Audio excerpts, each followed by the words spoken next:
method to my madness tonight.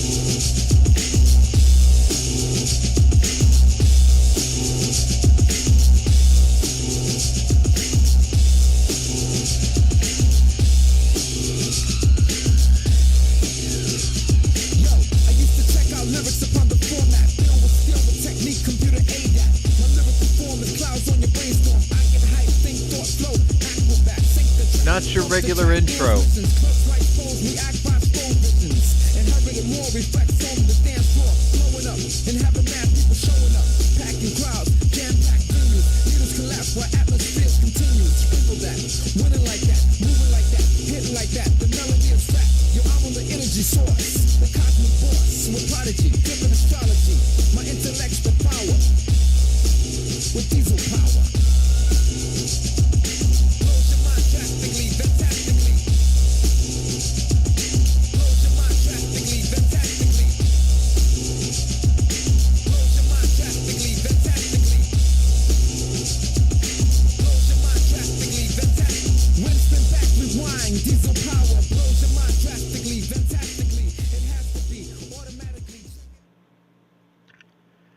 Hello, good evening, and no, you're not on a different show.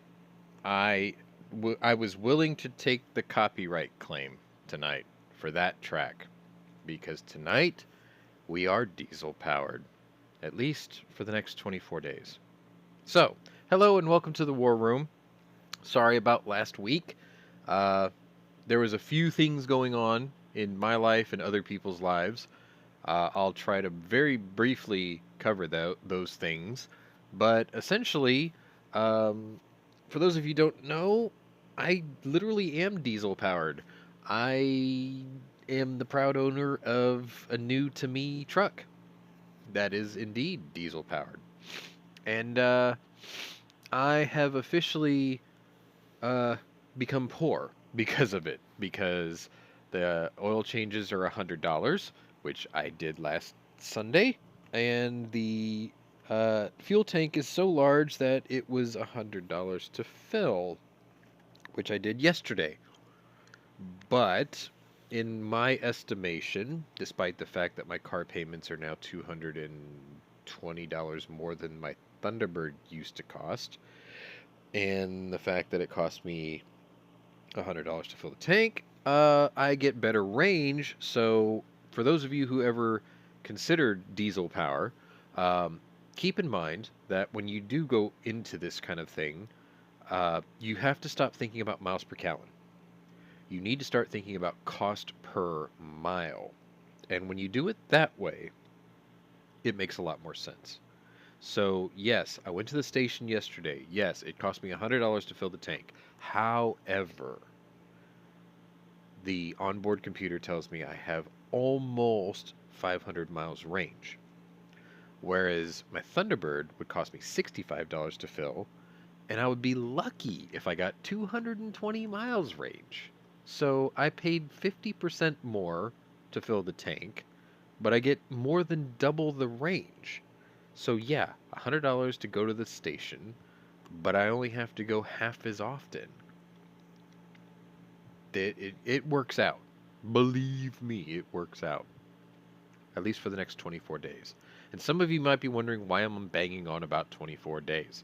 Well, today's theme of the War Room is centered around the concept of World War energy.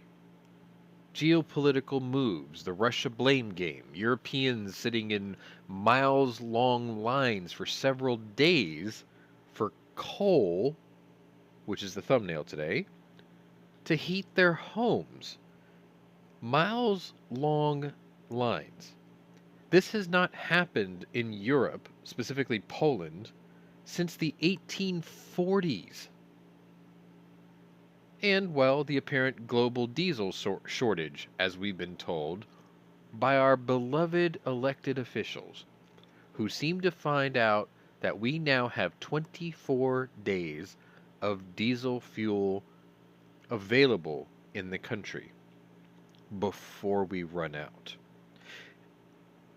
Was this all part of Putin's plan, or is he the happy beneficiary of a government run by complete idiots. Tonight, we're going to go over a few stories and we will let you decide. But before I go into a long diatribe, let me bring in my other co host, Mikhail Neitstrikski. Good evening to you, sir. Hello. Hello. Hello. Apparently, Scott passed out and is sawing logs. So he'll tell you that he doesn't snore, but we know better. You know better. That chair is too comfortable to not snore. You can't lay on your throat like he claims to do every day and not die. Oh, I didn't know that happened. What?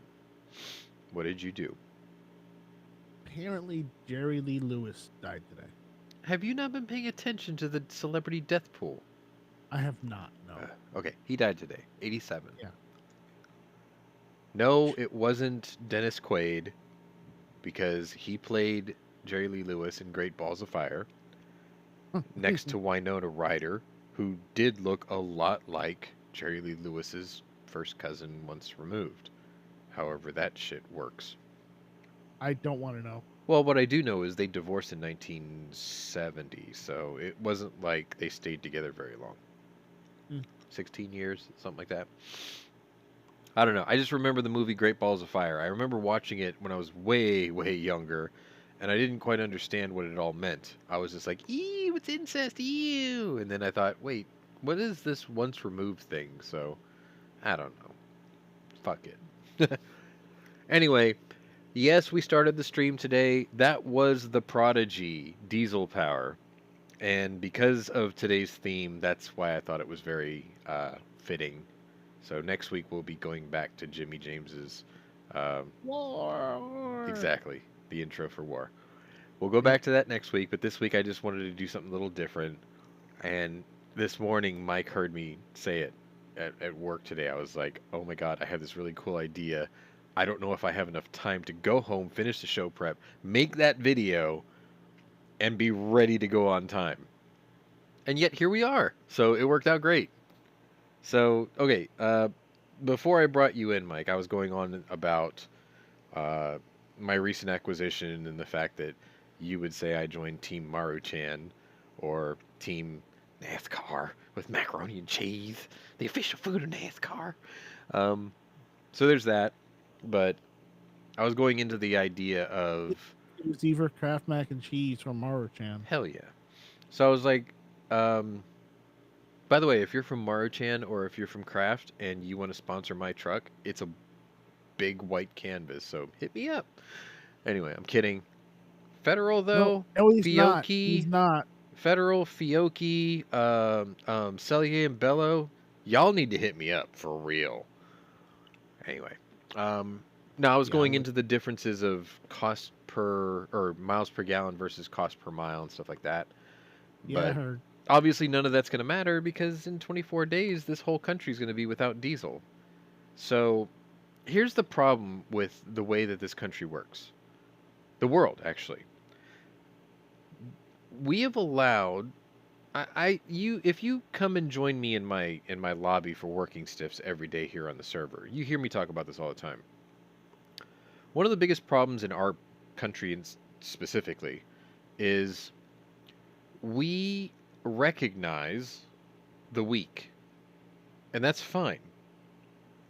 And we empathize for those that are physically weaker, either by handicap or disability or whatever, right? And that's fine. But the problem is we recognize them, we have empowered them, which is fine, but then we've put them into positions of power unchecked, and then they punish the normal with demands of complacency and complicity.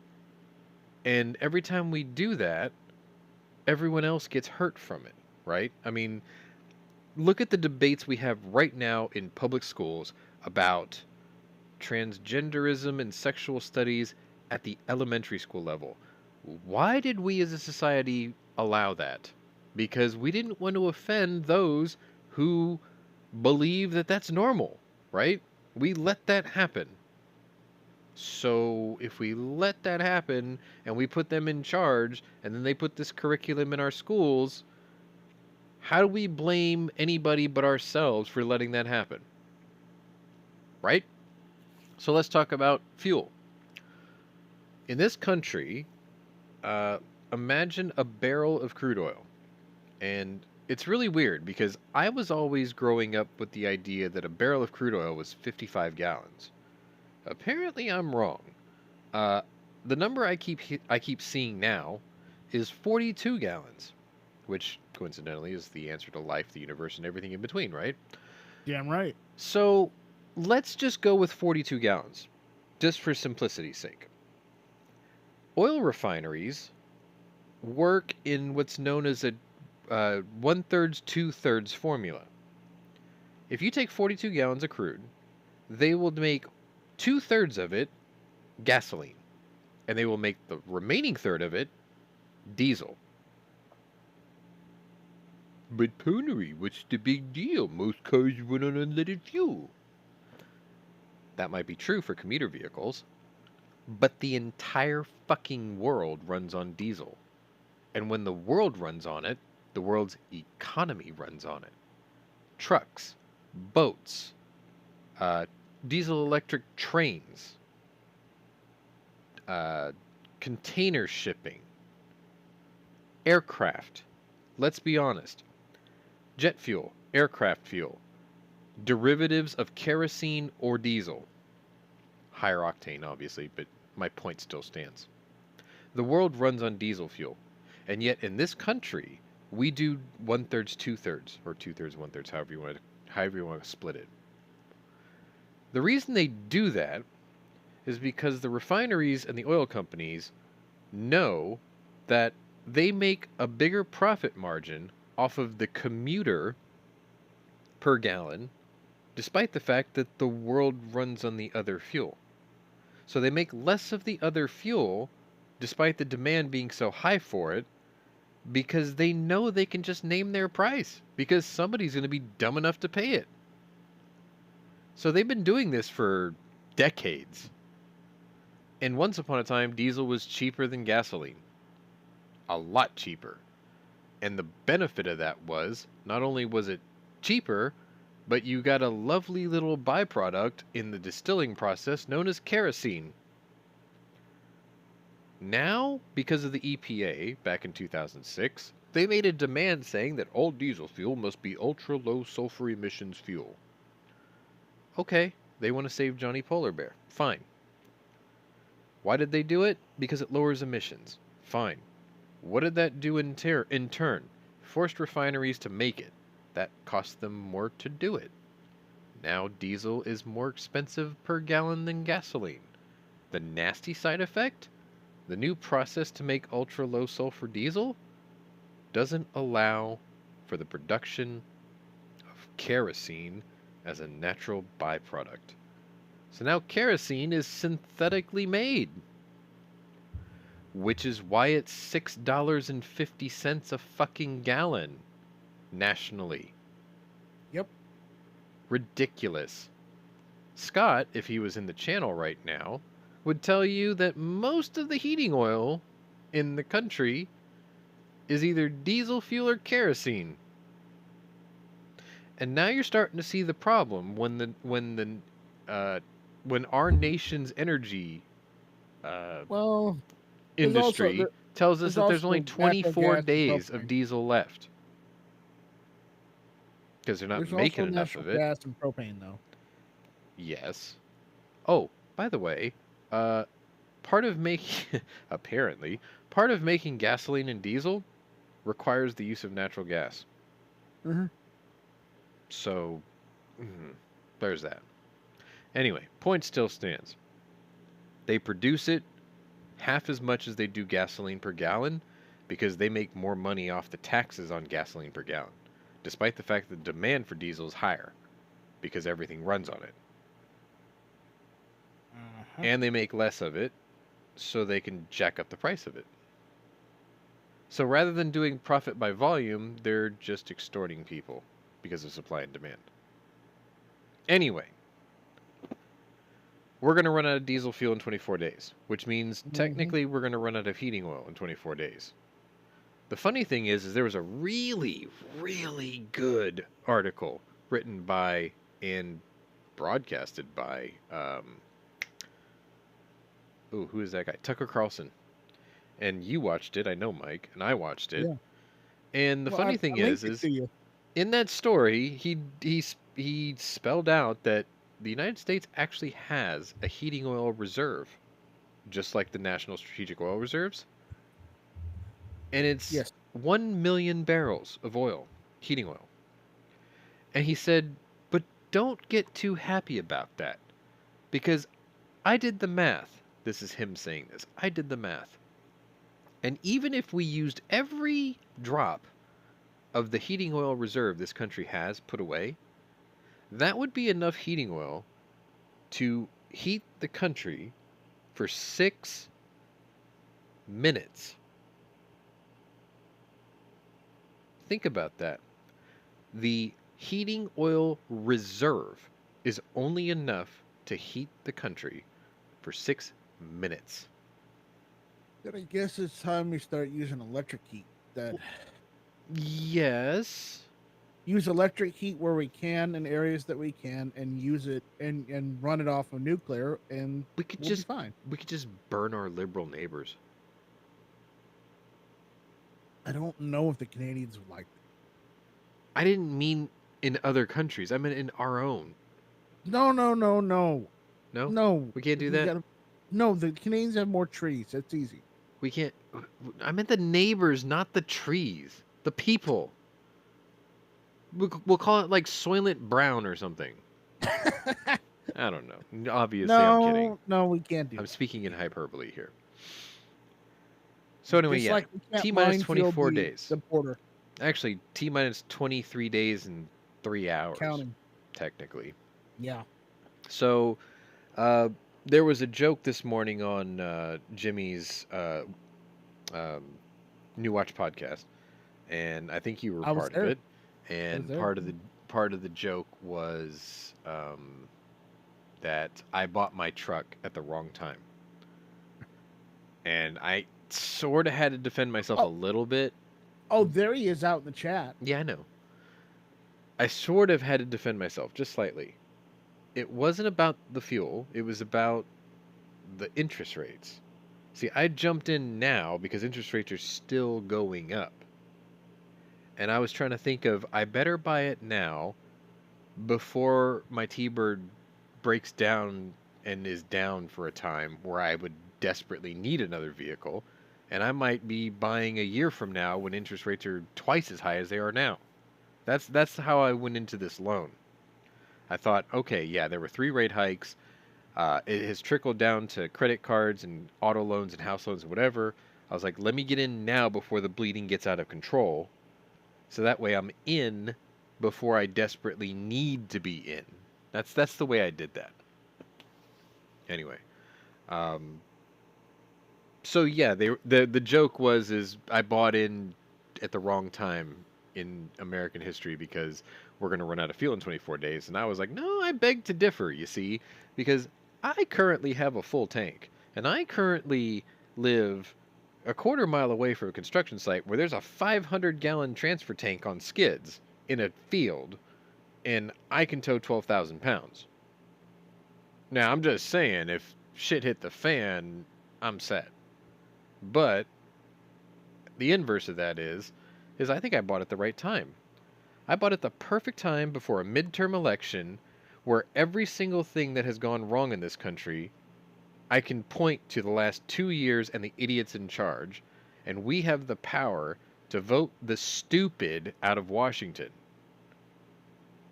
Or maybe we run out and the whole world or the whole country grinds to a halt and people in the great white north freeze to death. Don't you think that's going to make people demand from their newly elected House representatives and senators to get these people the fuck out? Yeah. They're going to start demanding reparations, aren't they? So it's like, hey, I bought in at the right time. Maybe I run out of diesel. I'll just blame Biden and have him cut me a capitulation check. That's what's coming. Think about it. We're out of fuel. Now nobody can drive to work. Now UPS can't run their trucks. Now FedEx can't fly their planes. Yada, yada, yada. He's going to have to stimulate the economy somehow by paying us for something. Like, here's some compensation to offset the cost of your diesel that is now $10 a gallon because we ran out and we have to truck it in from Mexico or Canada. Everything's going to go up. Diesel runs the world. It runs the country and it runs the world. And if there ain't none of it in this country, then you ain't got a country. You think a I, government shutdown was threatening? Imagine if there are no buses, no planes, no trucks, no 18-wheelers, no Amazon delivery services, no shipping, no containers, no forklifts taking the containers off said shipping, no cranes, no heavy equipment, no construction, no farming, no heating oil. You ain't I'm, seen. You ain't seen fucked up yet. You ain't I should seen what a real shutdown looks like yet. You might get to see it in 24 days. I should probably buy more cans of diesel. You should before. probably buy a couple of cans of diesel right now. I've Or already heating got. oil or kerosene or whatever you need. I've Now already would be the got. time. I've already got 4 full cans of diesel for my tractor, but I should probably buy 2 more. 500-gallon transfer tank on skids, No, I can't. 3 fields away from my house. I don't have enough of that. All I'm saying is if it disappears, Well, my And- my tractor only has an 8-gallon tank, so it doesn't really make any sense for me to have more than a couple gallons. on hand. no, but I'm just saying, like, 3 weeks from now, I might be the only going around in my neighborhood, and everyone's running like, how the fuck did he feed that thing? You should probably put a lock on your tank. Yeah, I should probably do that. Or I could just park my truck at the shop and lock it in the warehouse. I could do like my Mm. grandfather did. Like, I can't put my truck, I don't need to put my truck on blocks and sell the tires, but I can just fill the tank and park it in the warehouse and just leave it there for a while and drive the T-Bird for a couple days. I can do might that. need to do that. I could probably do that. Anyway, despite that long ass introduction, which was shorter than usual, so be happy, I guess. It was like 12 minutes shorter than usual. Yeah, maybe. I don't actually have as many stories as usual, so we should be able to get through this relatively quickly.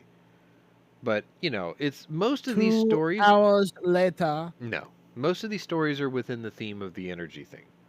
Because, like I said in the intro, if you guys want to see the Tucker Carlson video, on my server there's I think it's in Meme Vomit, but I'll put it in Government also. I have a government stories thing section or whatever. You guys should really watch that video. It was on Tucker Carlson's show last night, and it talks about the shortages. It talks about the White House press corps pressuring the retired Admiral John Kirby at the Pentagon about this. And it was shocking to me, his answer, because they basically called him out and said, what are you going to do about this rumor that the country is going to run out of diesel in 24 days as we approach winter? And his answer was, well, I will discuss the diesel situation when I get more information, but what I would like to say is that we are fully committed to our European allies and to get them whatever it is they need to survive this winter. Now, think about that. We know what heating oil is. We know what the country runs on. And he just committed whatever we have left to Europe for their needs, despite the fact that we have needs. This is how disconnected Washington is with reality. Just saying. Fucking crazy, right? You should watch that interview. It'll blow your mind. The look on his face as he's saying it is astonishing. The look on the press corps' face is priceless. They're all looking at each other like, did he just say that? How is he going to... Who is going to recover from that gaffe? Mm. Anyway, let me address some of the chat because there's some stuff going on here. What powers the power plants? Okay, so Scott was probably talking about electric vehicles and things, and he would be correct. What powers the power plants? So your plug-in hybrid ain't worth a shit if it takes coal, oil, and natural gas, which produces most of the energy in this country to, get your plug lit off. Good Lord, did they actually make a tank? What? I'm looking up news. Oh, I'm looking at this tank in South Korea at a trade show, they make and several. yes, but it's got the words Hyundai right behind it, and I'm like, I didn't know they made tanks. Yes. Mitsubishi didn't always make cars. They made the Zero fighter I plane. know that. I know that. I The didn't know same thing. Hyundai made tanks. Yeah. Samsung, Hyundai, Daewoo, they all have a heavy industrial Daewoo's department. not around anymore. Daewoo got bought out. No, they have domestically it's still there. Here they don't exist. They're still everywhere. Anyway, No. The whole corporation got bought out. it's still there, believe me, it's still there. Like it may not be under the same ownership, but the name is still there. Let's see. Bjorn says he's got a wood furnace. Funny because that's what we were talking about with the coal in Poland. You can also use biodiesel. That is correct, and I am starting to accumulate sources for that. So that is a thing. That is absolutely a thing, and I'm pretty sure my truck is B100 compatible, so I should be able to run it. And there's another thing that you can run, also known as waste engine oil. So I drain 3 gallons of oil out of my crankcase. I can process that and literally put it right back in the tank. What better way to get rid of your used motor oil than to burn it? Imagine that. Anyway, Terry says he's sitting on 500 gallons, but he only uses 80 gallons a day during the corn harvest. Are your fields already harvested? Because, I mean, that's only, what, 6 days worth? For you. Like, that's the thing, you see.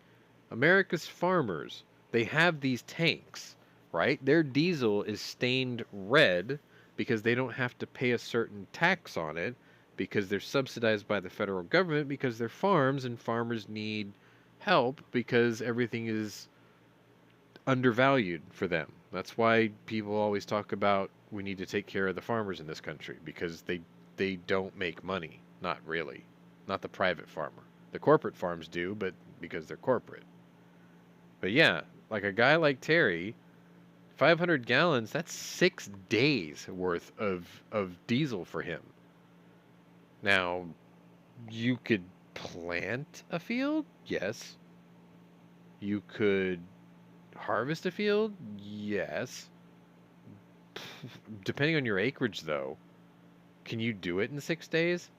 Like the prison farm near my house, it takes them like a good week to 2 weeks to sow the fields or to harvest them. And their labor is free, technically speaking. And yes, they do have the equipment. Anyway, there's that. I mean, if you really wanted to figure out different ways to get things going, next time you see a flat screen TV, the old fashioned ones that had that plastic sheet face that were garbage back in like the late 90s, if you ever see one of those on the side of the road because somebody's throwing it away, put your foot through that piece of plastic and kick it open. And inside, you're going to find this giant piece of glass that looks like the underside of a jam jar. And that's called a Fresnel lens. And if you've ever seen a Fresnel lens at work, you could literally hold it just right and incinerate something within half a millisecond if you aim it just right. So if you needed to heat something, and you have that lens, and the daylight's good outside, think about the heat you could generate by focusing that lens on a plate. A metal plate, obviously. And then have a fan blowing across the top of it. Just a thought. Anyway, you can start fires with it. You could, it's more powerful than Tony Stark's bullshit wrist laser. telling you. I just missed out on one. I saw the TV and I walked over to it and I knocked on the guy's door and I said, "Hey, do you mind if I mess with that TV out in your yard?" He's like, "As long as you don't make a mess." I'm like, "Okay, thanks." And I went and I pushed open the screen and someone already took the lens out of it. Bastard. Someone beat me to it. Anyway, you got any more gripes about the future of no future? Or should we just go ahead and get started? Well, yeah, I got a couple more gripes of the future of no future, but surmise to say, they're still, in the news sources, they're still going on and on about that whole dirty bomb thing. Oh no, we got. Trust me, I got that in the stories today. All right. We're I good. also posted some in the War Never Changes. There's some updates. I don't know if you got those already. Possibly. I cut a lot of stories out just because of redundancy, though. Also, the scroller across the bottom of your screen is up to date, and if you look at those numbers compared to the last episode 2 weeks ago, good God, have the Russians take some losses. A lot. Now, one of the things you're going to notice in today's scroller is UAVs. That number has skyrocketed in the last 2 weeks because the Russians are now using Iranian garbage. So, yeah, we're shooting down like 4 or 5 of those an hour now. Anyway, nope, I didn't do the IPA, Scott. I did St. Arnold's Christmas Ale and only had 2 because I had to do this and I had to make that video, which I'm sure we got a copyright claim on, but it's okay. It's fine. It's fine. Fine. It's fine. Fine. So anyway, also, for those of you who are friends with Ellis Hatfield from Gun Channels, reach out to him and say hi. It's cryptic, but I read his Facebook and it seems like he could really use somebody to talk to. So if he's out there, hit me up. But if you guys are in contact with him, y'all hit him up. Just be like, "Hey, what's up, dude?" I haven't heard hardly anything from him since he moved. So He's in a bad spot right now, I think. And I think more of the people that he talks to, the more it'll be easier for him to deal with it. Just saying, you know. Even though he's my historical rival or whatever. Yeah, he's your historical rival, man. Yeah, no. All right, let's go ahead and get started. So we're going to start. This is my relative, which is weird too. So yeah. We're going to start way back 7 days ago to day 240, which would have been last Friday, which would have been how we would have ended last week if I did a show. But really, there wasn't that many stories for me to work with last week, and we got enough this week. We're good. Yeah, and because I talk to you every day. It's like not every day, but mostly every day. I had dog things, truck things, family things. Not very many stories to work with, and then I'll confess to this: I had video game things because Mike and I were working on World of Warships, and there was this event, and I really wanted to finish it, and I did. It cost me $70 to finish it, but I finished it. That's why I didn't finish it. It's okay. You have an RPK now. It's okay. All right, let's get started. Friday, October 21st. The gun after that is what put me in the courthouse. That was you. I did nothing to do with that. No. But it turned out good. Turned out really nice.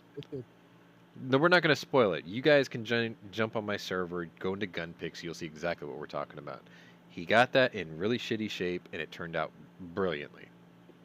That is this old Gat worthy. Like, I wish he filmed it all.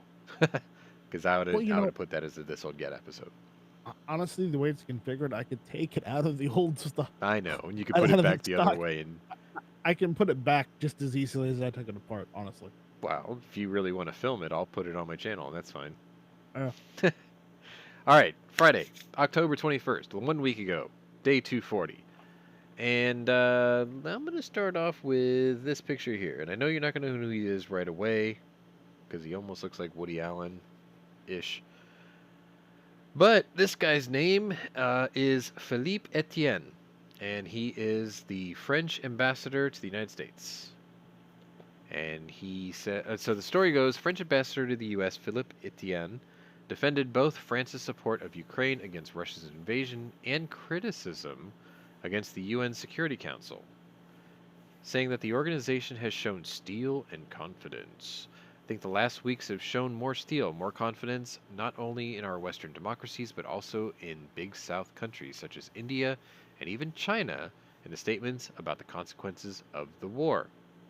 The UN Security Council faced significant criticism, as Russia, serving as a permanent member of the Council with veto power on any and all measures, consistently blocked any attempt to condemn their own invasion or calls for a ceasefire or humanitarian corridors. France assumed the role of president of the Security Council for the month of September, during which time the conflict saw particular escalation as Putin announced the annexation of 4 contested regions in Ukraine. France's UN ambassador, Nicolas de Rivière, said that at the start of his tenure as president of the council, that the Ukraine conflict would be, quote, at the heart of the Security Council's considerations. Etienne, who previously served as an advisor to French President Emmanuel Macron, said that it is critical for Ukraine's allies to maintain pressure on Russia, even as the sanctions enacted in response to the invasion continue to rebound on the rest of the world. We really have to create more and more pressure, and also, of course, to take care of the problems created as the war to all countries, for instance, food security, and energy, Etienne says. He dismissed criticism that argued France has not done enough to support Ukraine against Russia, pointing to humanitarian assistance and claiming France led the European Union initiative to supply Ukraine with weapons and training. I think we have done, and we are continuing to do very much, not only as President of the Union to welcome the refugees, but also to decide with our EU colleagues to welcome refugees on humanitarian and economic support, but also in the military field, he says, noting that while France sat as president of the European Union, it approved budgets of the European Union to supply Ukraine with weapons. It's a first in history, he insisted. It was decided under our presidency. Basically, the way it works is I'm trying to describe a good analogy here. Basically, it's a boys' club, and every month a different country gets to be in charge. I guess that's a good way to put it. So, at this month of September was France's turn, essentially. So he goes, it's a first in history. It was decided under our presidency, but also by a direct bilateral military agreement, such as artillery, which are appreciated by the Ukrainians and which support their efforts quite a lot. Western nations hope to cripple the Russian economy and force Russian President Vladimir Putin to withdraw from the conflict. However, Putin insisted decreased gas deliveries to Europe, eventually shutting down the Nord Stream 1 pipeline to Germany, as well as gas to Bulgaria and Poland. The shutdown, as well as other factors, caused energy prices to spike and prompted fears of an energy crisis just ahead of winter. European nations have, therefore, looked at ways to secure greater independence from Russia, which supplied roughly 29% of Europe's crude oil imports, dwarfing that of the U.S., which stands as the second biggest supplier with only 9%. That is because of the idiot that's currently in charge here, by the way. To combat the severe drop in supply, Greece and Bulgaria expanded their pipeline, while Denmark activated the Baltic pipeline, both of which will help supply oil and gas to the Balkans and ease Russia's grip on the region. France believes its continued investment in nuclear energy plays a vital role in helping secure energy independence from Russia. This energy supply for France has always been, or had a very important content coming from nuclear energy, Etienne had stated. Not only do we have our nuclear energy production now, but also our president announced already 1 year ago before the war that new construction of a new generation of reactors was underway. So, nuclear energy definitively will be and remain like renewable energy is a very important part of our supply. It's good for our independence, and it's also good for our climate transition.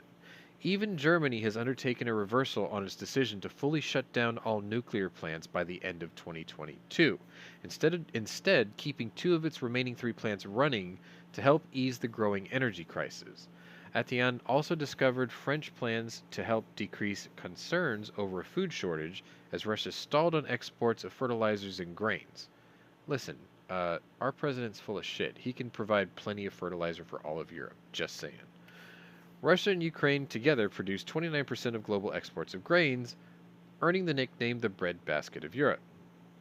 President Macron, already back, I think, in March, was the first leader in the West to propose a coalition of international organizations like the World Food Program and the alliance called a Food and Alimentation Resilience Mission Farm to help countries threatened by the consequences of their food supply. Definitely, we have a plan, we have proposals, and we are working on this framework. So, what I'm gathering from this story is, and you're going to have to go back a little bit here, okay? Those of you who video game know of the franchise known as Fallout. Mm-hmm. And Fallout 3, the intro to that game explains the universe known as the world that Fallout takes place in, right? So, if you've ever played that game, it's a post-apocalyptic future. However, its origins date back to the Second World War. So, the Fallout story began at the Second World War during the Manhattan Project. So, up until that point, our world and the universe of Fallout ran in parallel together. What the difference is how the world reacted to harnessing the power of the atom. Whereas in real life, we sort of cautiously embraced the atom. We weaponized it. We dabbled in its potential for nuclear energy, but we never committed to it because we were afraid of it. Humanity's afraid of it because humanity's afraid of what it doesn't understand. It's just the human condition. In the Fallout universe, they embraced the atom. They went all in for it. Nuclear went everywhere. Power was no longer an issue in the world because nuclear energy made power accessible and affordable to everyone. It's almost as if our real life world, we didn't want to do that, so that way we could always hold that over the heads of people and control other countries. I mean, it's not very far fetched, right? We just call it diplomacy. Anyway, point is, this story is literally screaming at me that we have reversed course as a society, global society, and now they have been forced to embrace the atom. Now, here's the cool part. If we do it, we're already in parallel with the Fallout universe. We're already 80 years behind, right? Yep. Had we embraced the atom back then, in the way that we're talking about doing it now, not only would we have made the reactors smaller, they would have been more efficient, they would have been cleaner, there probably would have been less waste. We would have been able to squeeze more blood out of the turnip, right? But we're Right. 80 years behind. So now we're finally playing catch up. If we did it back in the 40s and 50s, like in the Fallout universe, Gene Roddenberry's fantasy of traveling the cosmos we would be much closer to that than we are now because we're still fighting over scraps on Earth and using energy as a commodity for diplomacy rather than just giving energy to the world so we can fight over something else or use our free time towards something else, right? Instead of fighting over bullshit. So I'm sort of glad that this story makes me feel this way because it's like, hey, the world finally fucking gets it. Let embrace the atom and quit depending on dead dinosaur goo, right? For electricity, that is. And we're still going to need it for other things, but just you can deal with other things if you don't have to deal with where the electricity's coming from. Someone ball gag Greta Thunberg and tie her up and like hide her in a cooling tower in a nuclear reactor and tell her just to shut the fuck up. Anyway, people are going to start talking about Fallout now that I mentioned it because I just see Mothership Zeta. Oh Thank yeah. you for at least identifying that you do know what we're talking about. That's awesome. Of course, the finest of apes would do that. All right, all right. Let me move on to the next story. Same day, just a little later in the day, and I'll show you this. Iran on Friday urged its citizens last Friday urged its citizens in Ukraine to leave the country and warned against travel to the war-torn nation one day after the U.S. accused Tehran of aiding Russia's war effort. Due to the military escalation in Ukraine, all Iranians are strongly advised to refrain from traveling to the Ukraine. Also, Iranians living in Ukraine are advised to leave the country for their own safety. This came from the Iranian Foreign Ministry. The ministry did not mention comments made on Thursday by White House National Security spokesman John Kirby, who said that the U.S. had learned that Iranian troops were directly engaged on the ground in Crimea, helping Russia. Western officials in July warned that Tehran would be gifting hundreds of unmanned aerial vehicles, UAVs, to Moscow as Russia's troops in Ukraine falter and its progression stalls. Since September, Russia has significantly increased the number of drone strikes it has carried out on civilians and infrastructure-based targets, like Ukraine's electrical system. On Thursday, Kirby confirmed that not only has Iran been providing drones, but Iranian military personnel have been placed in Crimea to help Russian forces pilot these UAVs. Moscow has relied on missile strikes since the onslaught of the war, and Kyiv has repeatedly called on Western allies to assist with air defense as Russian forces have been pushed back on the ground but continue to attack from the air. Ukrainian President Zelensky last week urged G7 nations to assist Kyiv with creating an air shield, a request that could become more urgent following Kirby's suggestion that Tehran could provide additional missile systems to Russia. Russia may also seek to acquire advanced conventional weapons from Iran, such as surface-to-surface missiles, that will almost certainly be used to support the war against Ukraine. This came from John Kirby. He did not specifically mention Zelensky's call for an air shield, but said the United States is going to pursue all means to expose, deter, and confront Iran's provision of these munitions against Ukrainian people. Listen, I used to joke that the liberal mind has an attention span of about 6 days. Because if you used to watch the way that the news stories were put out on more left-leaning news agencies, it would be a big deal for about 6 days and just disappear. Let me remind you that the War Room has been on since day one. Now, we used to do it every day, but truth be told, that is a Herculean task for me to do by myself. Adding co-host helped a bit, but I still couldn't do it. No, you couldn't have. So we went to once a week. But ever since the Yeah. first day, I would share you stories and video clips and audio clips of Zelensky from day one, begging Western allies to protect the skies over Ukraine. This is day 240 when this story broke. He's still asking for it. He's still not getting it. Food for thought. Moving on. Saturday. Well, actually, let me check the chat. Interesting fun fact. Most of the oil we're using is from primordial plant and planktons, not dinosaurs. Yes, that is true. It would take a few million more years for them to decompose like that. Correct. Shale oil, crushed vegetation. Yes, I remember that lesson in school too, actually. Thank you for pointing that out, though. Okay, so moving on to Saturday, October 22nd, day 241.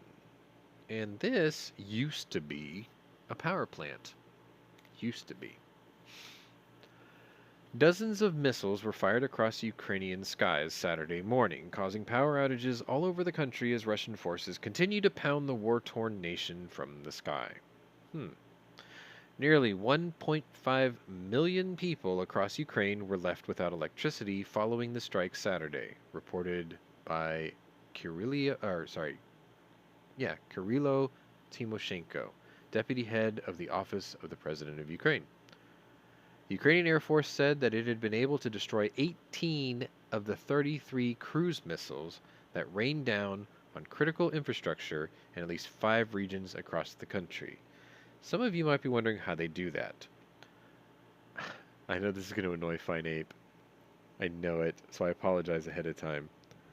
But Grim Reapers did a video, several videos, in the last couple of weeks about the capabilities of Ukrainian missiles on their MiGs being able to spot, track, and intercept cruise missiles. Yes, they have the capability. So for them to claim that they knocked out 18 out of 33 from a jet in the air when they only have seconds to lock on and fire is actually amazing. It's not easy. You gotta remember, these things are going supersonic speed, and you in a jet are coming towards them close to supersonic speed. So your closing speed is huge. You literally have a second. Oh, there it is. Bang, fire. Because if you don't hit that button and lock on in time, it's gone. It's already like a mile past you. So anyway. Let's see.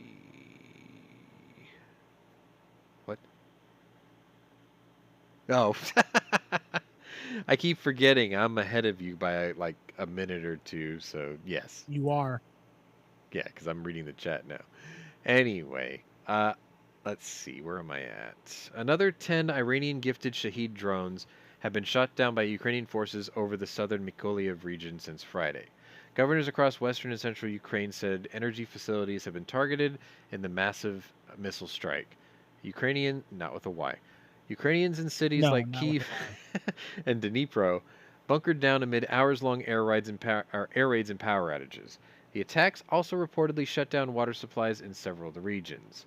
Ukraine's national grid operator, Ukrenergo,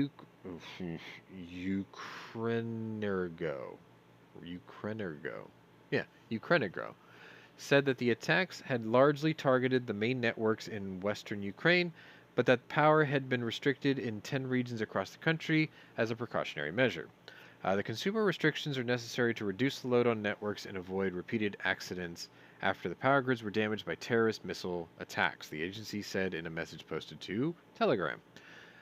It's not easy to read. Ukrenegro. Ukrenergo. It's just there's another word that has certain letters and it just is perilously racist. So I'm trying really hard to read it as I'm seeing it. Anyway, Ukrenergo has urged Ukrainian citizens to avoid using electricity as much as possible, particularly during peak hours to preserve resources. Yeah, almost sounds like California a few months ago. Anyway, Russia has increasingly relied on airstrikes as its forces have faltered on the front lines, and since October 10th, at least half of Ukraine's thermal power generation and more than 30% of its energy infrastructure has been shut down, according to Ukrainian President Zelensky. These are vile strikes on critical objects, typical tactics of terrorists, Zelensky said in his Telegram post on Saturday. The world can and must stop this terror. Kyiv and Western officials have long warned that Russia will target the energy systems ahead of the winter months as Russian forces stall in the eastern and southern parts of Ukraine. Zelensky has repeatedly pleaded with Western allies to assist with air defense systems and last week called on G7 members to help Kyiv create the air shield against Russia's continued strikes. Details surrounding the air shield remain unclear, and Washington has not yet committed to assisting Ukraine with creating a system that could be similar to Israel's Iron Dome. Boy, that would be great, wouldn't it? White House Yeah, it National would be. Security spokesman John Kirby told reporters this week that he could not comment on what the Department of Defense was considering in the way of air defense for Ukraine, but said that it was looking actively at potential solutions. The Pentagon on Friday also announced that it would be supplying Ukrainian forces with cold weather gear as the nation prepares for a tough winter ahead. The U.S. has committed some 50,000. What was that thing that we used to say? Here's some gas masks or something like that, Mike? Remember that? No, here's some helmets Here's and some some gas helmets. masks. Yes, here's some helmets, right? You're going to love this part then. The U.S. has committed some And then they 50,000. give them night vision. Remember? Oh, yeah. Well, because we were just giving them out wholesale to Afghanistan, so why not, right? It's true. All right, well, I got you something better than helmets this time. The U.S. has committed 50,000 parkas, 4,700 pairs of trousers, 3,900 fleece hats, so no helmet, just fleece hat, and 23,000 pair of boots, 18,000 pairs of gloves, and 6,000 tents. Deputy Pentagon Press Secretary Sabrina Singh disclosed all this information. Sorry. In addition to the recent U.S. commitment, 8 allies and partners announced new donations of cold weather gear at the most recent Ukraine Defense Contract Group, hosted by Secretary Austin on October 12th. This includes a sizable Canadian commitment of hats, gloves, boots, parkas, and other things valued at nearly $15 million. The Canadians are helping now? Yeah, hot bottles of maple syrup, eh? 8? Eh? Sorry. Sorry. Anyway, I've just lost like the one Canadian viewer we probably ever had. I don't care. It's okay. Moving on. Same day. We're still on Saturday? Yeah, we're still on Saturday. And I picked this picture because the gear this guy is wearing should look familiar to you guys because I bought the same thing.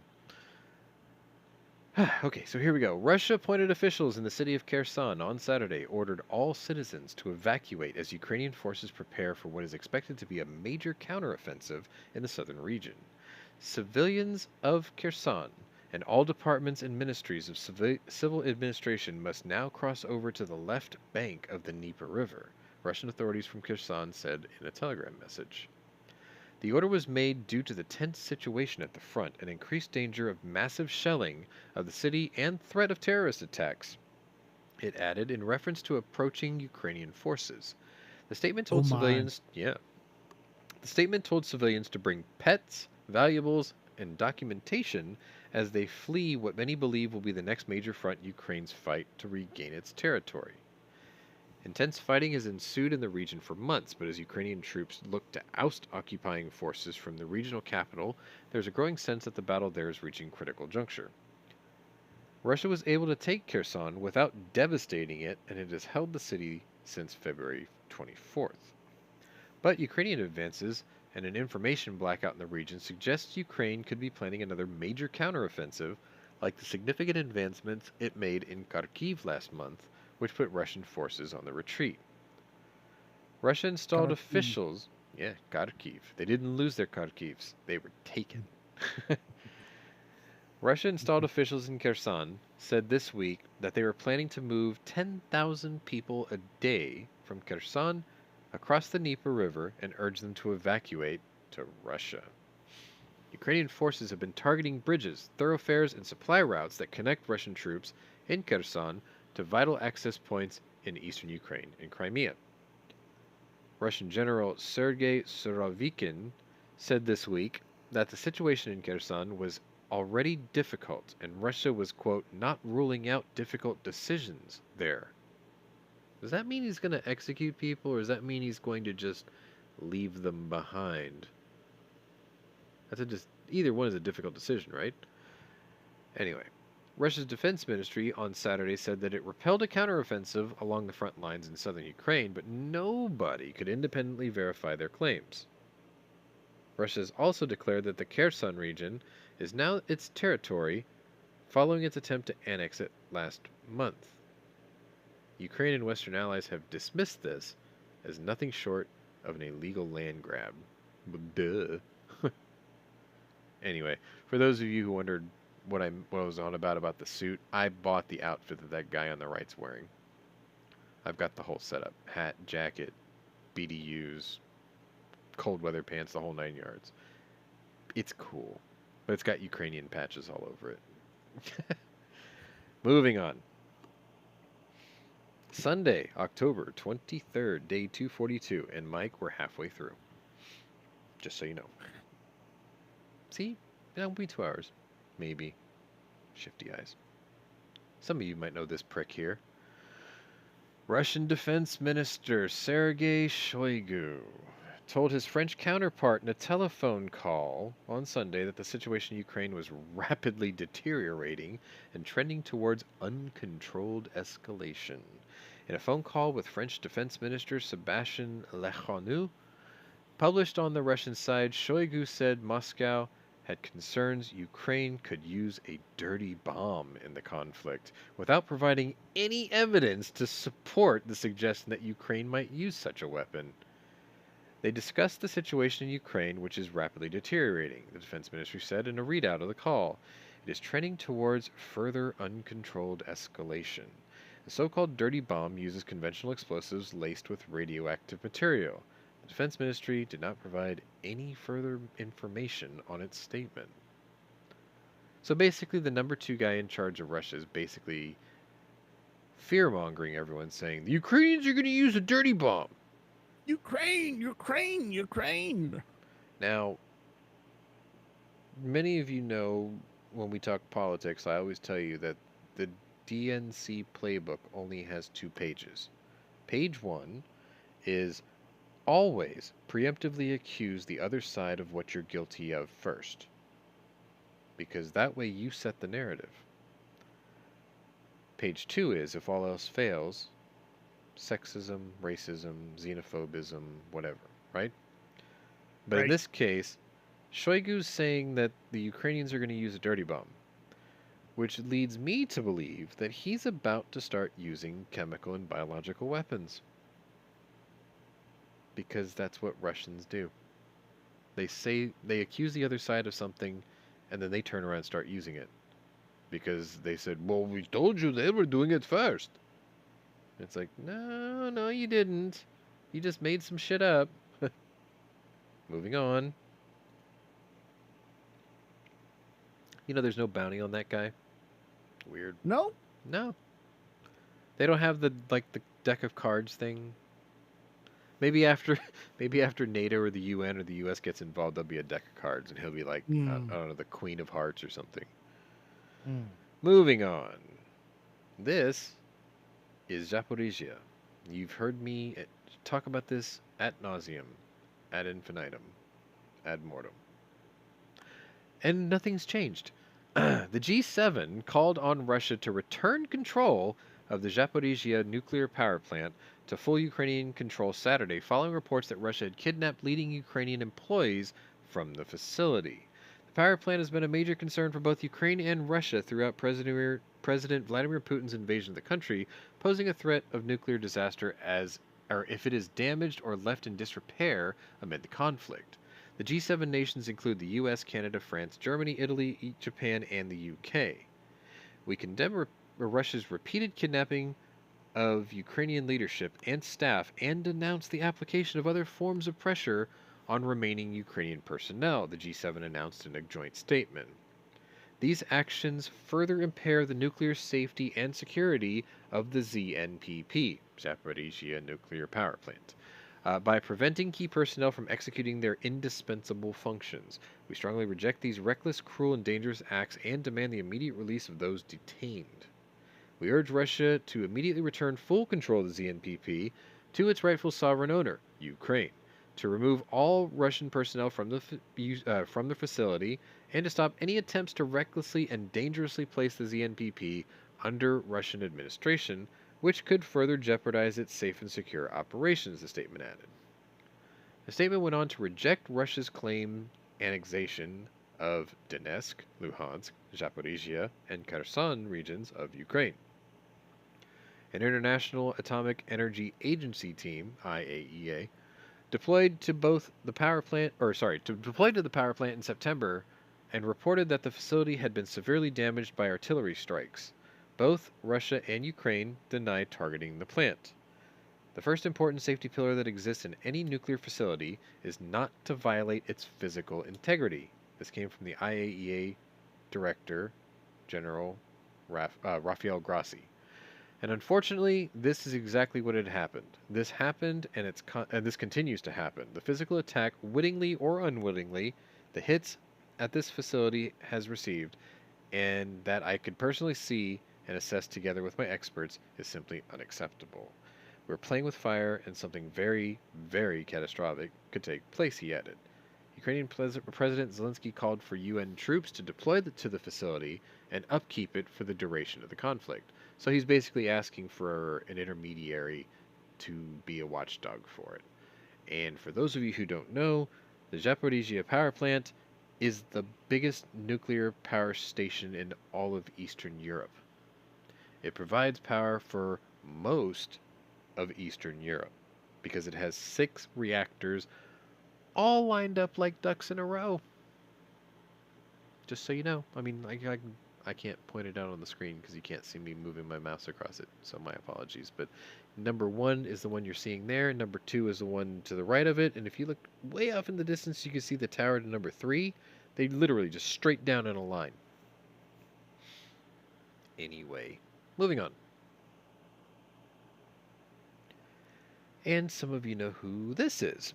You may not like the job he's doing, but you might know who he is. Brandon? No. Oh, I can't see it yet, so. It's okay, it's popping up. Secretary of Defense Lloyd Austin spoke with his Russian counterpart for the second time in 3 days on Sunday, as Moscow claims that Ukraine is planning to use a dirty bomb. Secretary Austin rejected any pretext for Russian escalation and reaffirmed the value of continued communication amid Russia's unlawful and unjustified war against Ukraine. This is a Pentagon readout of Sunday's call. Russian Defense Minister Sergei Shoigu also spoke to defense officials from Britain, France, and Turkey over the weekend to voice concerns about possible Ukrainian provocations involving a dirty bomb, which is an explosive that's designed to spread radioactive material over a large area. I want to take a sidebar here because I skipped a story that I could have put in the show, but it's just reiterating this, essentially. There's a story that basically discloses that a dirty bomb, as nasty as it sounds, on a geopolitical or a diplomatic front, it sounds horrible, but very few people have ever died from one. It's like, yes, there's an explosion. If you're near it, you're probably going to die. But the spread of the radioactive material and the fallout from it, very few people die because it doesn't spread very far. And by the time it does spread out very far, it's probably not that radioactive compared to if you had dropped a bomb in the area and the whole area is radioactive. So, anyway, I just wanted to point that out because there were several writers who pointed that out throughout the week after these stories came out, and they were like, look, it sounds bad and it probably looks bad, but if you take the actual event and the number of people killed by it, it's very minuscule. Just saying. It doesn't make it any better. I'm just saying it's not as horrific as people probably make it out to be. Anyway, the U.S., France, and the United Kingdom issued a joint statement on Sunday evening saying that they, quote, remain committed to continue supporting Ukraine's efforts to defend its territory for as long as it takes. Our countries made clear that we all reject Russia's transparently false accusations that Ukraine is preparing to use a dirty bomb on its own territory, let alone its own people. The world would see through any attempt to use this allegation as a pretext for further escalation. We further reject any pretext for escalation by Russia. UK Defense Minister Ben Wallace refuted claims that Ukraine was planning actions to escalate the war with the help of Western countries, British officials had said. I swear Ben Wallace used to play for the NBA. Must be a different guy. Must be a different Ben Wallace. Anyway, I know it is. A readout from the French Ministry of Defense said that the situation in Ukraine is rapidly deteriorating and trending towards further uncontrolled escalation. Can you tell that they're all sharing and tossing the same world salad? Or word salad. Maybe it is world salad. Ukrainian President Zelensky said that the world should react in the toughest possible way to any escalations by the Russian side.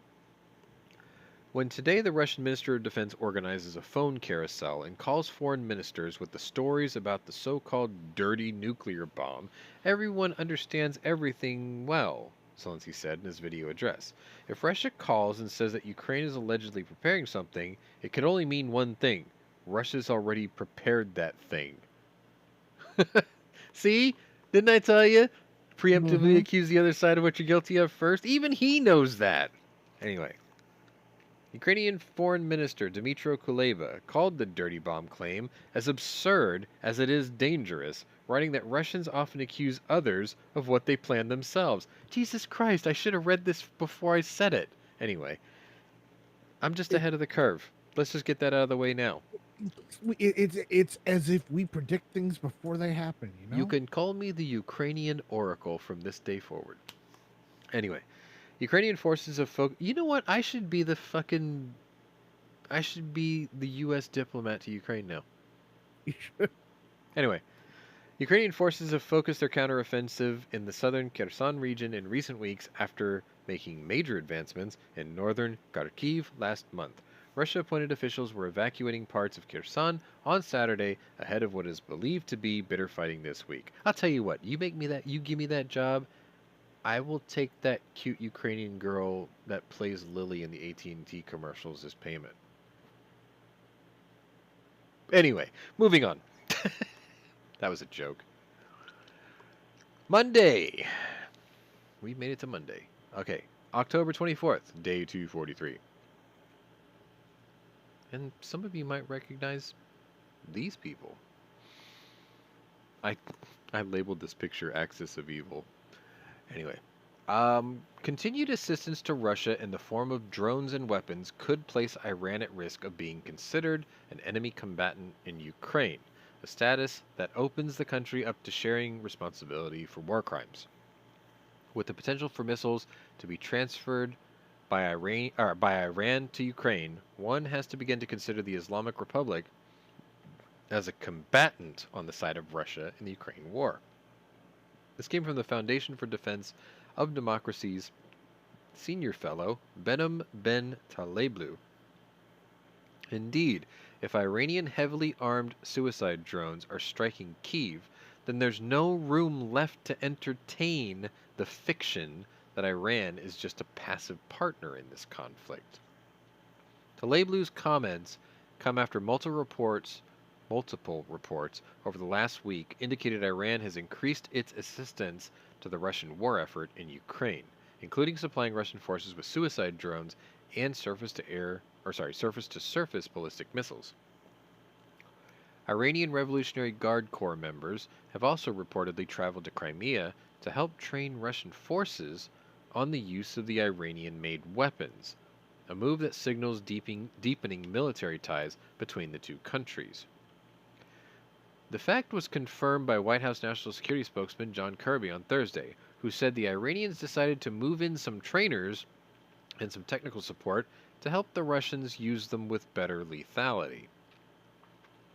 The information we have is that the Iranians have put trainers and tech support in Crimea, but it's the Russians who are actually doing the piloting.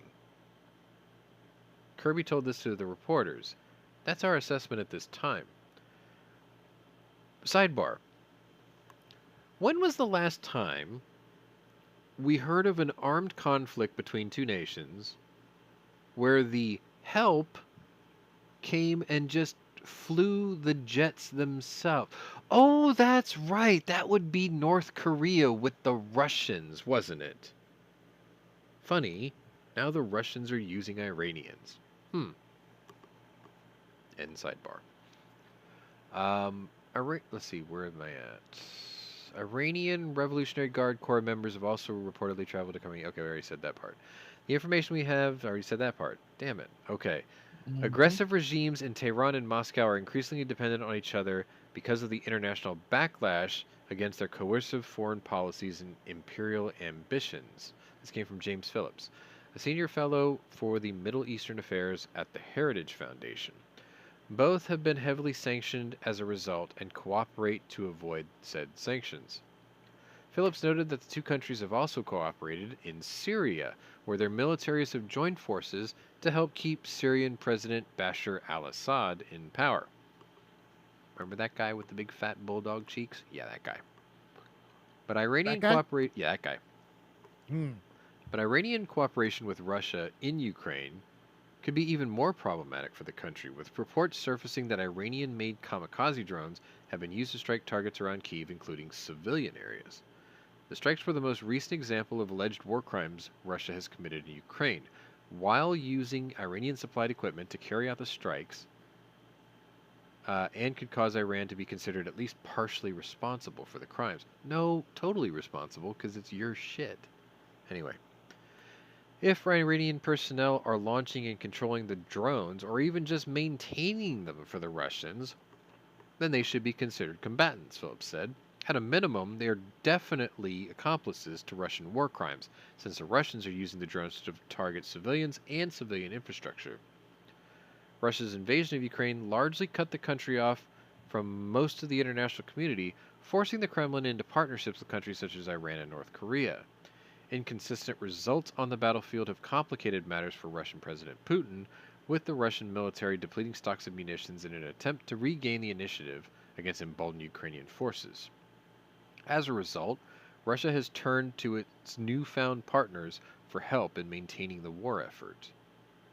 It would be logical to consider Iran a party to the Russia-Ukraine war, considering that the Islamic Republic provides lethal military hardware that helps Moscow kill Ukrainians. This came from Rebecca Koffler. You're going to hear that name a lot because she's been getting more and more involved as this goes on.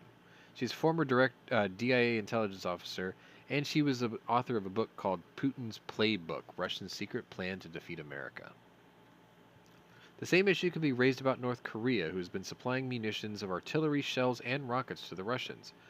I'll have you know, they've also sent North Korean-made PKM machine guns, because we found evidence that they've already been captured by Ukrainians. Could you imagine what the surplus market's going to look like in about a year? Yeah. Damn shame we have an NFA here. Be a shame if something abolished it. Anyway, let's see. Putin has been assembling a coalition of international pariahs to help him plug some holes in his conventional weapons arsenal, as he is running short on his own precision strike missiles. Koffler noted that Russia already considers the US and NATO as a party to the war.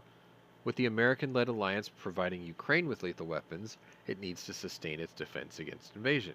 However, an acknowledgement by the West that Iran is a combatant in the war could force the U.S. into revealing the true scope of the conflict. You mean having to say the quiet part out loud and admitting this whole thing is nothing more than a giant proxy war and beta test? Because, Most likely. We've been saying that here since day one. Mm-hmm. I mean, we do side with the Ukrainians, but we still see it for what it is. It's a goddamn proxy war. Yep. And beta test. Mm-hmm. But I digress. You digress. Yeah. Once Washington acknowledges that Iran and North Korea are de facto enemy combatants on the side of the Kremlin, everyone will recognize the obvious.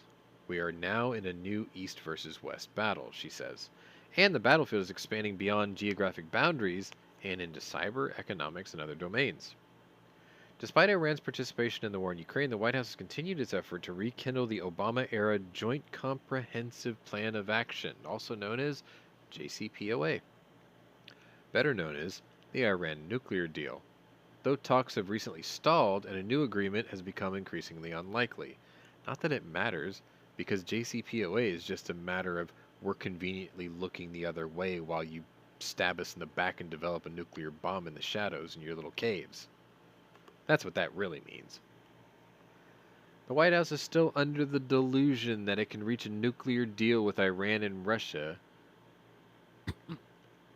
is a party of those Bullshit. talks, Koffler says. It is largely the same cast of characters, the Obama 2.0 crew, who were pushing a foolish reset policy with Russia when Joe Biden was the VP, as Putin was hatching his plan to resubjugate Ukraine and other post Soviet states. Instead, Koffler argued that President Biden should be standing up a robust deterrence posture and developing a counter-strategy. Part of that counter strategy would typically include Saudi Arabia, a longtime security partner whose relationship with the U.S. has deteriorated completely under Biden's leadership. That fractured relationship came to a head last week when the Saudi led OPEC Plus oil cartel opted to decrease production of West despite clandestine pleas from the White House to ramp up production to help alleviate an energy crisis that they created in the West. That move was not well received in Washington, where Biden and several lawmakers accused the oil rich kingdom of siding with Russia in its war with Ukraine. The accusation was denied by Saudi Arabia, which claims its motivations were purely for economic benefit of OPEC Plus member states. Nevertheless, Bullshit. Nevertheless, Biden was warned of consequences for Saudi Arabia and vowed to review the U.S. security relationships with the country, a move Phillips questioned amid the administration's seemingly softer stance on Iran. While the Biden administration is threatening to punish Saudi Arabia for siding with Russia on oil prices, it has turned a blind eye to Iran's much more extensive cooperation with Moscow on oil prices, arms sales, Ukraine, and Syria, Phillips said. The administration should focus more on pushing back against adversaries on security issues and less on penalizing problematic friends on political issues such as high gas prices to the run up to midterm elections. That's a really that's a stern statement. That's a real stick in it to the eye of Washington. I like that. Weak. It's weak. Moving on. And I've got more drones for you. A different kind this time, though. Here you go. Not more drones. Different kind, though.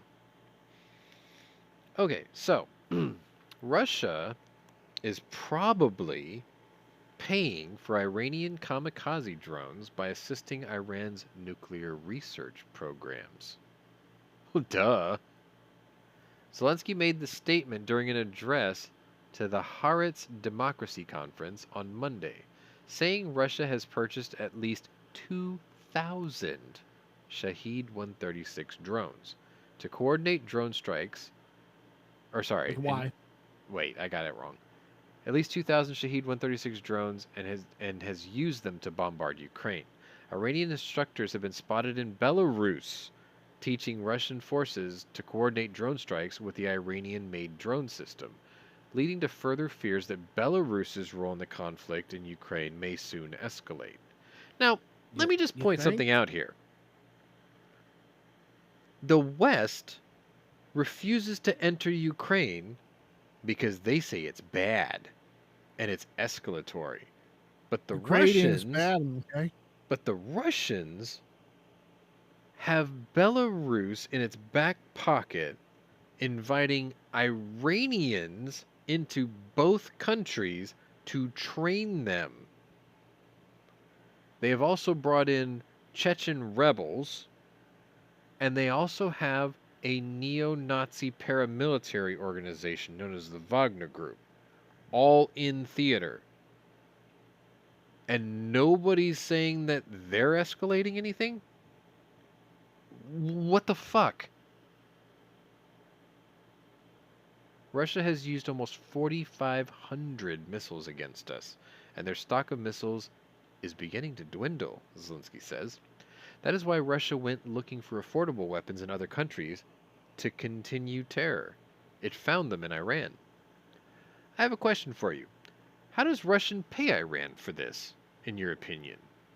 Is Iran just interested in money? Zelensky asked. Probably not money at all, but Russian assistance to the Iranian nuclear program. This is exactly the meaning of their alliance. Zelensky went on to call on Israel to send assistance to Ukraine in the form of air defense systems.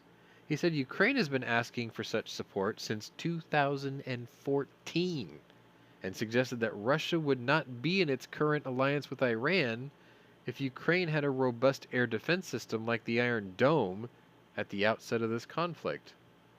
That's kind of true, isn't it?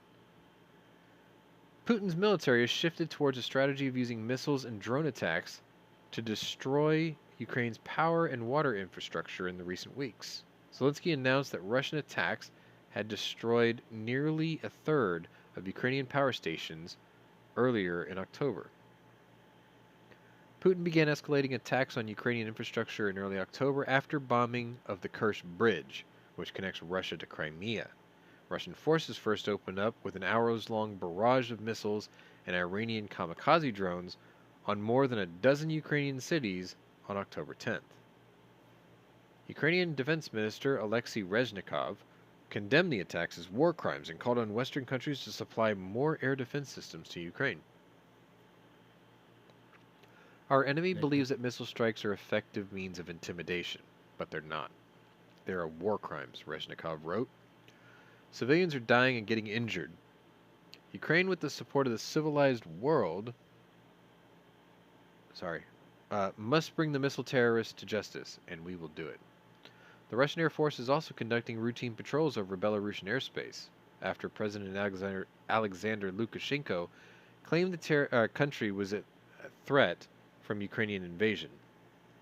Belarus has allowed Russian troops to travel through and operate within its borders since Russian President Putin began his invasion of Ukraine back in February, but the number of troops deployed there has increased in recent weeks. Hang on a sec. Ukraine in February, I read that. Belarus presents an ideal location for launching drone strikes against Ukraine as the border between the two countries lies just 60 miles from the capital of Kyiv at its closest point.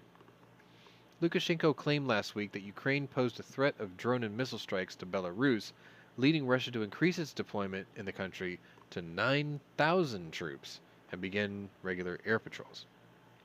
It's over 9,000. It is.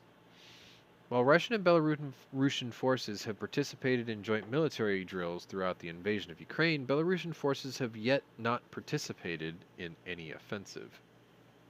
Sorry if I'm slowing down a bit. My allergy meds wore off and I'm starting to plug up. Aha! But it's okay because I think I've only got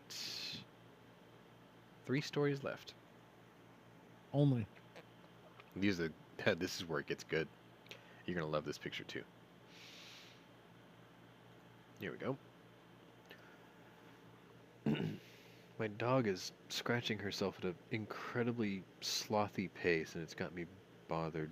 Anyway, Russian President Vladimir Putin showcased what seems to be intravenous track marks across the tops of his hands while meeting with soldiers, sparking rumors that he's undergoing chemotherapy.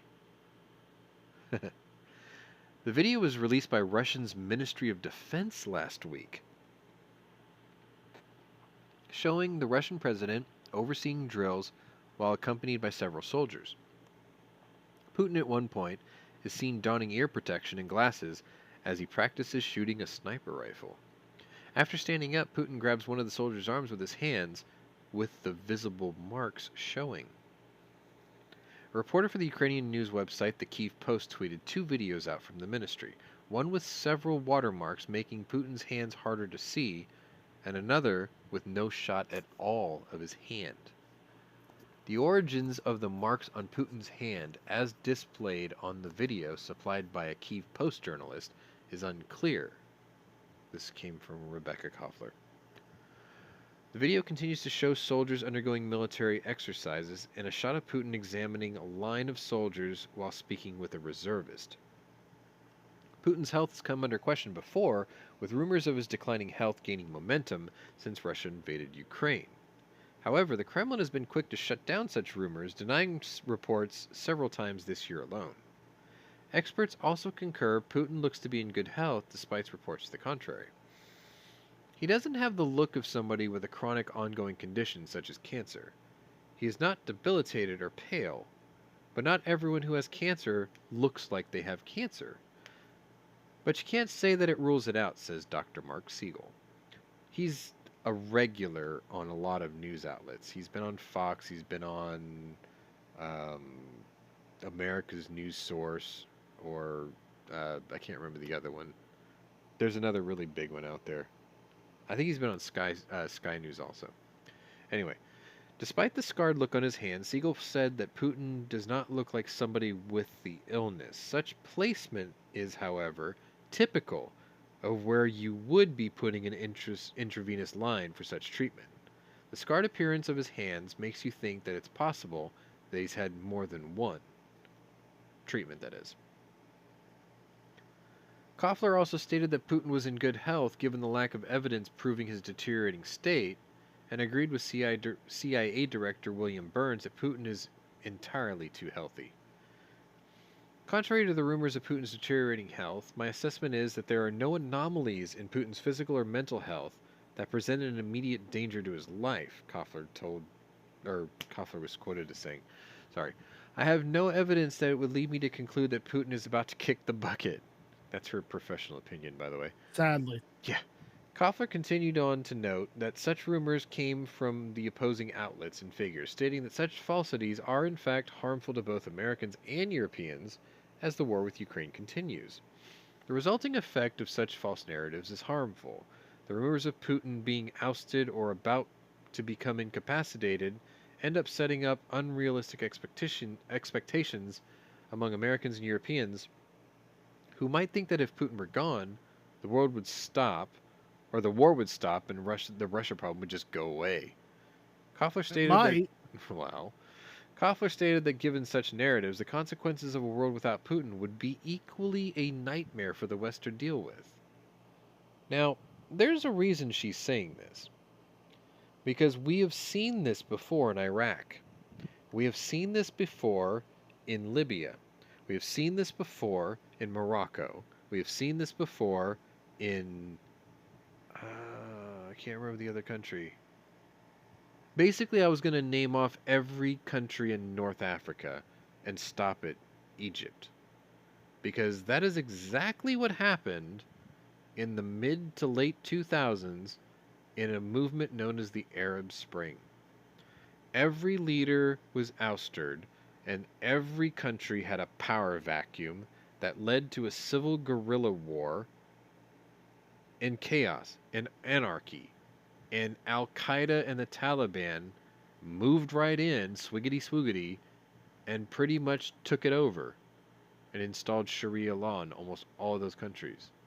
Now, I'm not saying the exact same thing is going to happen in Russia, but if Putin kicked the bucket, and I think Mike, you and I and Scott and a couple others, we talked about this, there are several players at play in the country who would be at odds with one another. Alexei Navalny is just one of those names. We need to break Navalny out. Hashtag free Navalny. That is, I'm with you on that. A lot of people say he's not the best choice, but I argue he was never given a chance. Well, no, he's not the best choice, but the fact of the matter is nobody has come up with an alternative. So until we can find someone else, that's kind of our guy. Anyway, moving on. And I have this photo for you. Yes, that is a half-rotten body being pulled out of a mass grave. If you have a weak constitution, toughen up. Anyway, the Polish Senate on Wednesday unanimously voted on a resolution recognizing Russia as a terrorist regime. Yay! Yay! The resolution, which passed with 85 votes, said the governing body strongly condemns Russian aggression and called on all countries that support peace, democracy, and human rights to recognize the authorities of the Russian Federation as a terrorist regime. That means nothing unless you invoke Article 5. Yes. Polish lawmakers outlined accounts of torture, forced deportations, murder of civilians, and intentional strikes on civilian locations to back their calls to characterize Russia as a state sponsor of terrorism. We know all of these acts of state terrorism well from the history books. A statement accompanying the resolution said Europeans believed that they would never again be threatened with genocide and war crimes. Meanwhile, Vladimir Putin and his apparatus of violence returned the cruel practices of the Stalinist and Nazi regimes. Okay, they just broke Godwin's law. They could have just said the Stalinist regimes and they would have won. Polish lawmakers said that Moscow's war ambitions in Ukraine must be defeated and Russia deprived of the possibility of endangering its neighbors. ... Ever again. Lawmakers in Poland are not alone in their push to recognize Russia as a terrorist state. Senators Lindsey Graham, Republican of your state of South Carolina, Don't remind and me. Leatherface Dick Blumenthal of Connecticut introduced, Asshole. well, yes, introduced legislation last month calling on the U.S. Congress to do exactly the same. This was a bipartisan effort between your guy and Connecticut's Democrat guy. I don't have a problem with this. I'm okay with that. Anyway, additionally, the Senate unanimously passed a resolution in July that called on the administration to add Russia to the U.S.'s terrorist blacklist. A similar bill was introduced in the House in July, though neither chamber has advanced the legislation. Lawmakers argue that legally designating Russia would enable the U.S. to more effectively cut Moscow off financially, hold them accountable in the U.S. courts, and waive Russia's sovereign immunity. Blumenthal also argued that the U.S. has a moral authority to hold Russia accountable for war crimes. So far, I'm not disagreeing with this. The Estonian parliament last week also recognized Russia as a terrorist regime, following in the steps of Latvia and Lithuania. What about should- Estonia? Yeah, the Estonian parliament did that last week. Okay. They're following in the steps of Latvia and Lithuania, who we should point out are all NATO allies Yes. and satellite states of Russia. Former, Former. allegedly. Just kidding. Yes, they are. President Biden has already said that he does not support designating Russia as a state sponsor of terrorism. Well, you traitorous piece of shit. It is not the most effective or strongest path forward, as we have said many times before, to hold Russia accountable. This came from White House Press Secretary Karine Jean-Pierre. So our own president won't follow what everyone else is saying, that Russia's a state sponsor of terrorism. Look at that body they're pulling out of there. Can you recognize it? The only thing you can really see is an abdomen, a collapsed skull, and two rotten legs hanging off of it. But hey, they're not a state sponsor of terrorism, apparently. I mean, this is a guy who walked out to Marine One on a hot mic and said, I just had my butt wiped. Jesus Christ.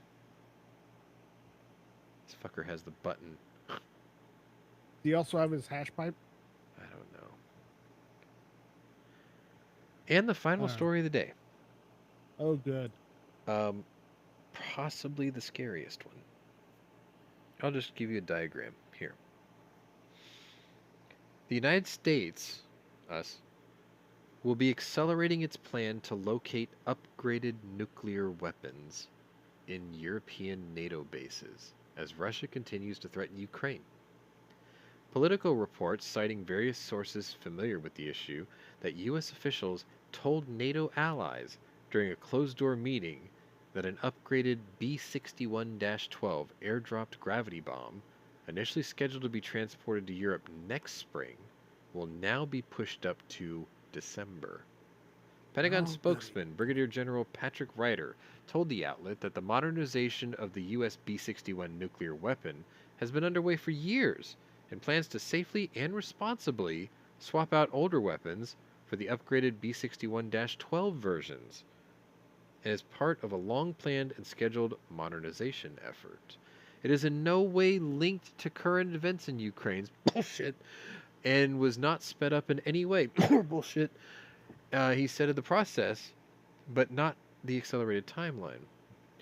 The B 61 nuclear gravity bomb was first entered into service, as you would suggest, into service in 1968 and has undergone multiple modifications, including improvements to its safety, security, and reliability in recent years.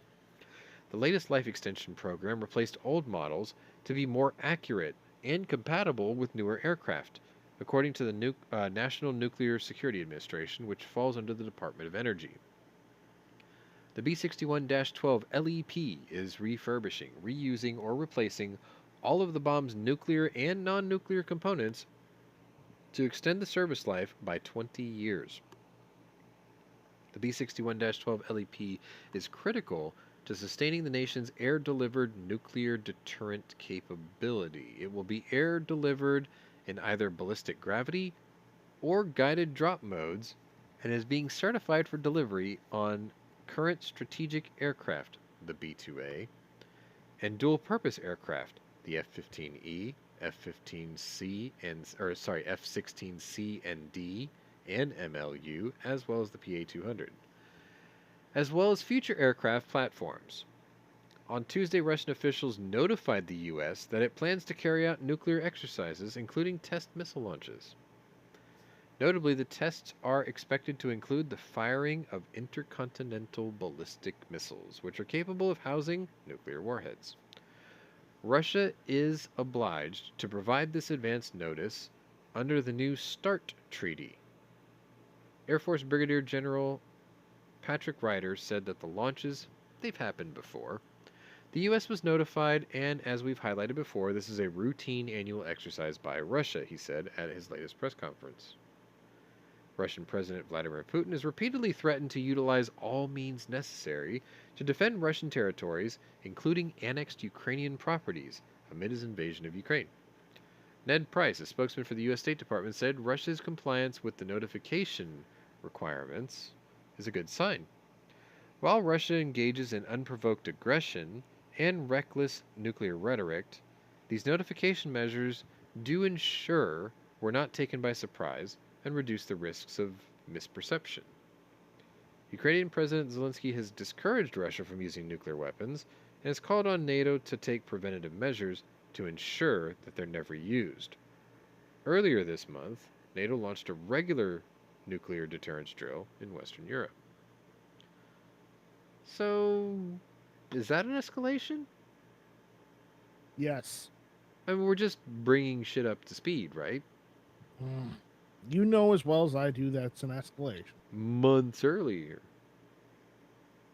But see, this is a dropped munition. Which means it has to go on an airplane. Which means it has to be dropped by a pilot with the finger on the button. Which means he has to have authorization by Washington. Direct order from the President of the United States. Which means Washington is getting more serious. Well, no, what I mean is if you think about it in terms of escalation, okay, yeah, we're upgrading the nukes, but there's still so many hoops for the thing to be used that it's very complicated to launch one of these. Hold up. You realize it's you know the thing, and this Yes. may be the thing he's talking about. Could be, but I mean, you see what I'm saying? There's a whole command and control structure. Order from the president to the Pentagon to notify the forward air base in Poland to launch one of the or to arm a bomber with this munition, and they have launch authorization that could be pulled up until the moment of drop. Like there's so many, you got to do this, then this, if this, then that, then this, then this, and who's to say that your plane wasn't shot down in the process? All that. Or you could just do like the Russians and say, we're going to launch an ICBM that has 12 nuclear warheads. See how much easier that is? They cut through all the bullshit. We don't. They should just call this the B 61 Red Tape Edition. I don't know. I'm just not as scared as a Russian should be, I guess. I don't know. Anyway, that's all I've got unless you want to add something. I deliberately cut it off at this story because the ones that followed this weren't really that big of a deal. Look, I posted some in the War Never Changes. Did you see want to those? share? everyone's favorite Chechen warlord. Should we go over that one? Uh, Rezvan Kadyrov. Kadyrov, yeah. What about him? Apparently, he was caught admitting high losses among units in Ukraine. Yes. Did you hear about that? Yes. I Yeah. also heard that he's linked up with the Wagner group, and they've been making huge gains in. Is it Kherson? Does that sound right? It might be. I don't know. I'm not up to date on that, but I mean, okay. he admitted that he's had heavy losses in Ukraine, Right, and right. Which is why he had to link up with the Wagner group. yeah, But I mean, look at think of the visual here, okay? You've got a guy, you have a Chechen who looks more at home with a Ford F-250 with a Salt Life sticker on the back of it and a can of dip in his back pocket. That's what he looks like, right? And he's going to hop out and hook up with the likes of the Wagner group who have Nazi eagles tattooed on their collarbones. And they're working together for the Russians. It's like, this is an alliance of just what the fuck? Anyway, yeah, they're working together. And apparently it's working well. They're making gains. which is I'm, bad. yeah, because, like, you know who leads the Wagner group, you know who leads the Chechen rebels. If you were Ukrainian soldiers on the ground, there should be a bounty on who can turn those two guys' heads into canoes first.